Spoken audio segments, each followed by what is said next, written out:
آپ کو پتہ ہے مجھے پہلی بار پتا چلا کہ وضو کرنے کا کیا مطلب ہے۔ وضو کرنے کا مطلب ہے ہاتھ دھونے کے معنی ہے اے اللہ میرا نامہ اعمال دائیں ہاتھ میں ادا کرنا۔ کلی کرنے کا مطلب ہے اے اللہ میری زبان کو شہادت کے کلمات پر مضبوط کرنا۔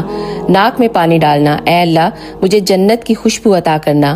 ناک کو صاف کرنا اے اللہ مجھے زقوم کے درخت کی بدبو سے بچانا۔ اور چہرہ دھونا اس کا مطلب ہے اے اللہ قیامت کے دن میرا چہرہ روشن فرمانا، جبکہ اس دن کچھ چہرے سیاہ ہوں گے اور کچھ سفید۔ کوہنیوں تک ہاتھ دھونا دائیں ہاتھ اے اللہ مجھے دائیں ہاتھ والوں میں شامل فرمانا، اور بایاں ہاتھ اے اللہ مجھے بائیں جانے والوں سے محفوظ رکھنا۔ سر کا مسح کرنا اے اللہ میری گردن کو جہنم سے آزاد کر دے اور مجھے ایمان والوں کی طرف گامزن رکھنا۔ پاؤں کو دھونا اے اللہ میرے قدموں کو سیدھے راستے پر رکھنا، اور جو شخص بھی علم کو چھپاتا ہے تو قیامت والے دن وہ اس کے خلاف حجت بن جائے گا۔ اس لیے دوسروں کو بھی ضرور بتاؤ اور اس ویڈیو کو زیادہ سے زیادہ